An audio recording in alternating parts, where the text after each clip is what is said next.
അപ്പോൾ ഞാൻ പറഞ്ഞു വന്നത് ഫസ്റ്റ് ഗിയർ നമുക്ക് 0 സ്പീഡ് തൊട്ടിട്ട് 10 സ്പീഡ് വരെ എടുക്കാനാണ് നമുക്ക് ഫസ്റ്റ് ഗിയർ നിരന്ന വഴിയാണ്. അപ്പോൾ എപ്പം നമ്മുടെ വണ്ടി നിന്ന് കഴിഞ്ഞാലും നമുക്ക് എന്ത് വേണം?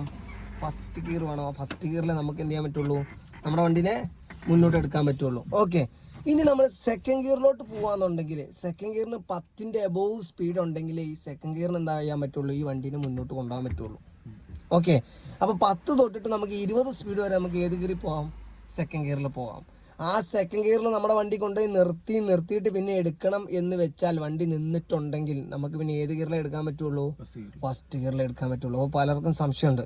അപ്പോൾ നമ്മൾ സെക്കൻഡ് ഗിയറിൽ നമ്മൾ വന്നാലും വണ്ടി നിന്ന് കഴിഞ്ഞാൽ പിന്നെ നമുക്ക് മുന്നോട്ട് എടുക്കണം എന്നുണ്ടെങ്കിൽ നമുക്ക് ഏത് ഗിയർ വേണം? ഫസ്റ്റ് ഗിയർ വേണം.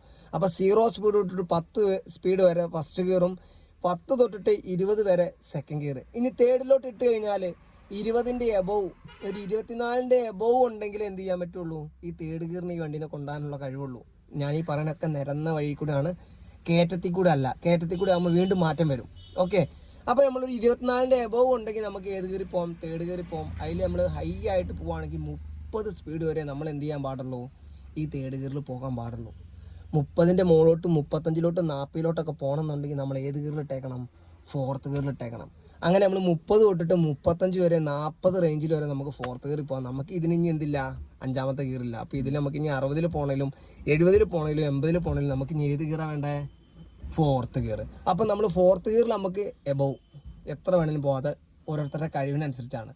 അങ്ങനെ നമ്മൾ റോട്ടിലോട്ട് നോക്കുമ്പോൾ സ്പീഡോമീറ്ററിലോട്ടും കൂടെ നോക്കിയിട്ട് നമ്മുടെ കഴിവ് നമ്മൾ നോക്കിയിട്ടാണ് എന്ത് ചെയ്യുക? നമ്മുടെ വണ്ടീനെ നമ്മൾ എന്ത് ചെയ്യുക? മുന്നോട്ട് കൊണ്ടുപോകുക. ഓക്കെ, അപ്പോൾ ഫസ്റ്റ് ഗിയറിൽ ചിലവർ പഠിച്ചു വരുന്നവർക്ക് ചിലപ്പോൾ ഫസ്റ്റ് ഗിയറും സെക്കൻഡ് ഗിയറും വേണ്ടി വരും. ഇനിയിപ്പോൾ ഇവന് ചെറുക്കനുണ്ടവൻ, അവൻ ചിലപ്പോൾ തേർഡിലും ഫോർത്തിലൊക്കെ പോകും. അത് ഓരോരുത്തരുടെ കഴിവാണ്. നമ്മൾ പഠിച്ചു വരുന്ന കഴിവിനനുസരിച്ച് വേണം നമ്മൾ എന്ത് ചെയ്യാൻ?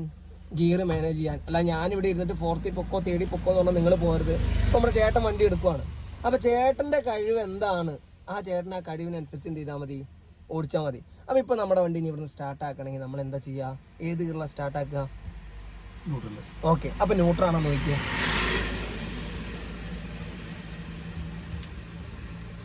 ആ ടൈറ്റ് വരാൻ കാരണം എന്തുകൊണ്ടാണ്? നമ്മൾ ഗിയർ എപ്പം മാറ്റി നോക്കുമ്പോൾ നമ്മൾ എന്തും കൂടെ ചെയ്യണം? ക്ലച്ച് ചവിട്ടണം. ചവിട്ടിയിട്ടുണ്ടോ? ചവിട്ടി പിടിക്കുക. എന്നിട്ട് നോക്കിയേ, ബലം പിടിക്കല്ലേ. ഞാൻ എങ്ങനെയാണ് ന്യൂട്രാണോ നോക്കാൻ പറഞ്ഞത്? എങ്ങനെയാണ് നോക്കാൻ പറഞ്ഞത്? ഇങ്ങനെ ഇളക്കി നോക്കാനാണോ പറഞ്ഞത്? സ്റ്റെപ്പ് ഇട്ട് നോക്കാനാണോ പറഞ്ഞത്? എങ്ങനെയാണ് പറഞ്ഞത്? എങ്ങനെയാണ് നോക്കണ്ടേ? സ്റ്റെപ്പ് ഇട്ട് നോക്ക്. ഇളക്കി നോക്കാതെ ഒന്ന് മുന്നോട്ട് ചുമ്മാ ബലം പിടിക്കണ്ട, ഒന്ന് ചുമ്മാ മുന്നോട്ട് തള്ളിക്കേ. പോയില്ലേ? ഇനി മുന്നോട്ട് തള്ളി നോക്കിയാൽ പോകുന്നുണ്ടോന്ന്? ഇല്ല. അപ്പൊ ഇങ്ങനെ ഇളക്കി നോക്കാതെ സ്റ്റെപ്പ് ഇട്ട് നോക്കുക. ഓക്കെ, സ്റ്റെപ്പ് ഇട്ടേ.